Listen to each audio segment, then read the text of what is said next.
It's said that laughter is the best medicine.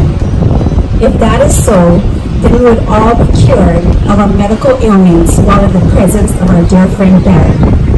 No matter what kind of day one was having, good, bad, or indifferent, Barry had a special way with words, and before you knew it, he would have you laughing profusely. Aloha kako! On behalf of Waimea High School's class of '89, we express our heartfelt condolences to the Takekuma Ohana and friends of our beloved classmate Barry. I am Donna Olivas, classmate and dear friend of Barry since our attendance at Kalahea Elementary School, Waimea County Middle, and upon graduating from Waimea High School. Today, we proudly wear our class shirt in Barry's honor. After all, he was instrumental in ensuring class shirts would be made so we could wear it together as a class for special occasions. He would be so proud. Barry was a staunch supporter of our class, always involved in organizing get-togethers. In fact, our 30th class reunion is taking place in June, and he played a critical role in its planning. Barry was determined and had his sights set on making this reunion memorable, enjoyable, and affordable for everyone. We all know Barry. When he set a goal to achieve anything, he did it with so much passion and devotion. At Kalahea School, we hung around with the same circle of friends so often that my youngest sister would often tease me and Barry and sing the KISSING song up in the tree. And now we all know that's not going to be happening. Throughout high school and even afterward, Barry was an accomplished distance runner. His entire family was. Being a Takekuma was synonymous with being an exceptional long-distance runner. We were on the track and cross-country teams back in the day when Waimea's Big Blue Machine dominated almost every sport. During and after high school, we both worked at the gem store and recall an annual run that we both participated in. We'd have great get-togethers. And we have discussions about the classmates doing the Ko'i Marathon together.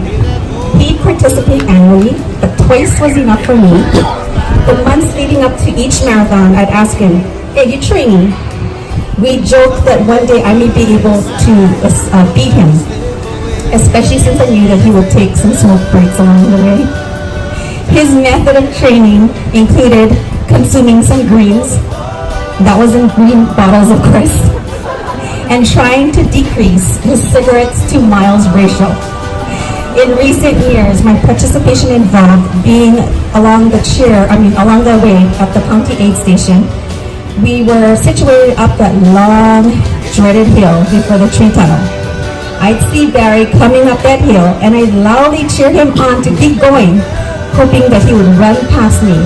But no, each year, he ran right past me, making a beeline towards the back of the portables, because we knew what he was doing back there. Though I knew where he was headed, I'd say, "Hey, where you going?" And he'd shush me. And he'd continue to the back to take a smoke break.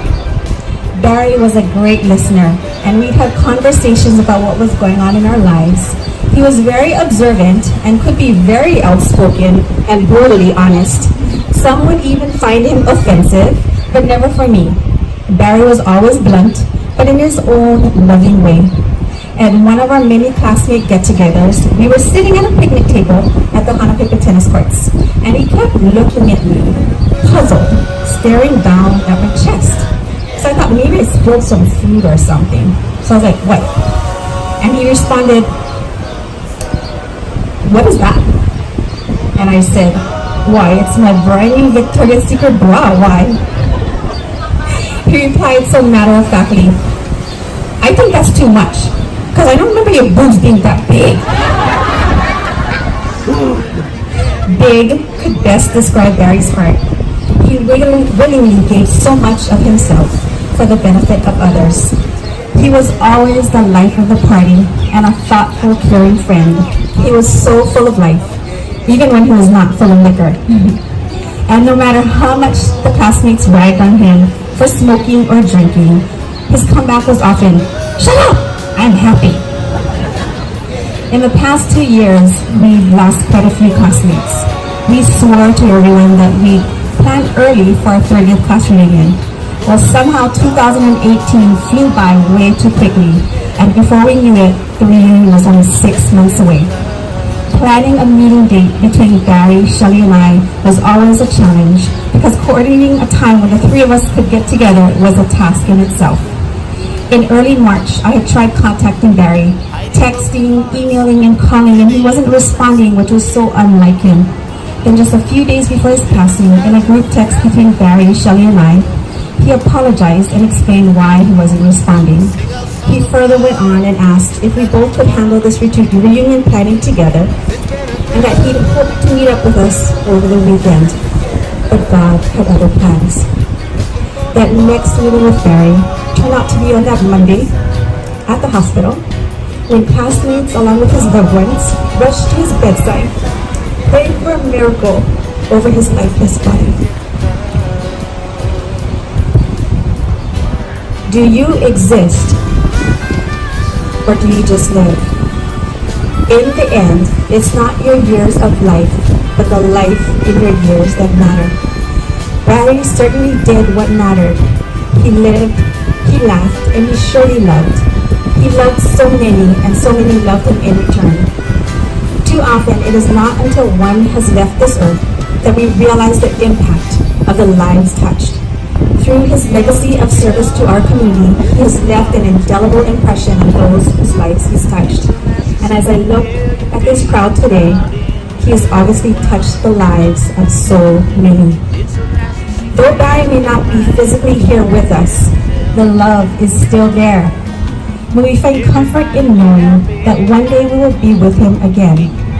For God so loved the world that he gave his only begotten Son, that whosoever believeth in him shall have everlasting life. Thank you, Barry, for filling our lives full of love and laughter and leaving us with those memories to cherish. Just 5 months ago, when I asked if him or Shelley was going to attend another classmate's funeral, he shared that he had such a difficult time attending funerals because he didn't like sharing sad emotions publicly. As we leave here today, Barry would not want us to be sad. May those special memories bring a smile to your hearts.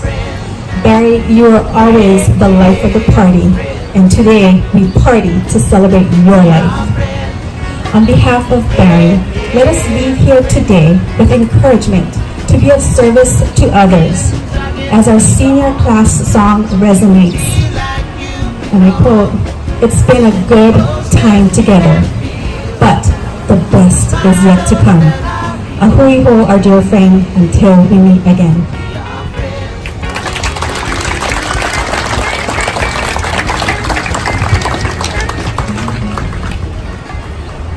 Good time together, looking for the warmth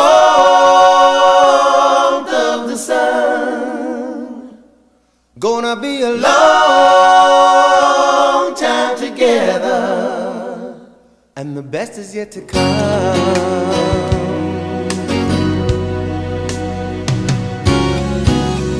I remember the beginning.